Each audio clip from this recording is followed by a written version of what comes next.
আলহামদুলিল্লাহ ওয়াসসালাতু ওয়াসসালামু আলা হাবিবিহি ওয়া আলা আলিহি ওয়াসহাবিহি আজমাইন। দূরে কাছে দেশ কিংবা বিদেশ থেকে যারা আমাকে দেখছেন, আসসালামু আলাইকুম ওয়া রাহমাতুল্লাহি ওয়া বারাকাতুহু। একজন প্রশ্ন করেছেন, ইতিকাফের বিধান কি?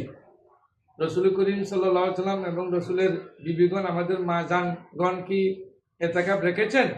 মহিলারা ইতিকাফ রাখার বিধান কি?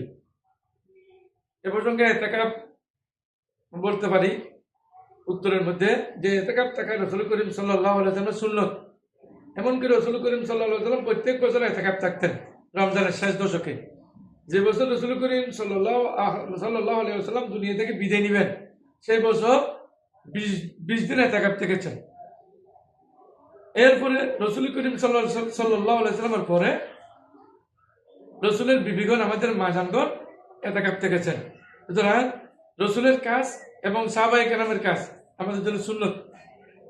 সাহাবায়ে কেরাম ইতিকাফ থেকেছেন। আয়েশা রাদিয়াল্লাহু তাআলা আন্না নবী সাল্লাল্লাহু আলাইহি ওয়াসাল্লাম কানা ইয়াতাকিফুল আশরাল আওয়াখির। 267 নম্বর হাদিস আবু দাউদ শরীফের। সেখানে বলা হচ্ছে যে রাসূল করিম সাল্লাল্লাহু আলাইহি ওয়াসাল্লাম রমজানের শেষ দশকে ইতিকাফ থাকতেন মিন রমজান হাত্তা কবাদাহুল্লাহু তাআলা। এমনকি রাসূল করিম সাল্লাল্লাহু আলাইহি ওয়াসাল্লামের ইন্তেকালের আগ পর্যন্ত এভাবে থেকেছেন। সুম্মা ইতিকাফা আজওয়াজু মিন বাদি। অতঃপর রাসূলের বিবিগণও এরপরে ইতিকাফ থাকতেন। সুতরাং ইতিকাফ থাকা অত্যন্ত জরুরি এবং গুরুত্বপূর্ণ একটি সুন্নাত রাসূলের। হাদিস শরীফ আরো এসেছে, কানা ইয়াতাকিফু ফিল আখিরিল আশরিল আওয়াখির মিন রমজান ওয়ালাম ইয়াতাকিফু আমান। এক বছর থাকতে পারেন নাই। ওয়ালাম্মা কানা ফিল আমিল মুকবিলে ইতিকাফা 20 লাইলাতান। এক বছর রাসূল করিম ঘটনাক্রমে থাকতে পারেন নাই, পরের বছর রাসূল করিম 20 দিন ইতিকাফ থেকেছেন।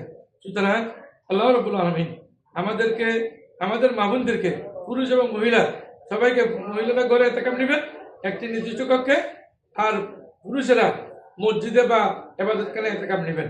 আল্লাহ রাব্বুল আলামিন আমল করেন, আমাদেরকে তৌফিক দান করেন। আমিন।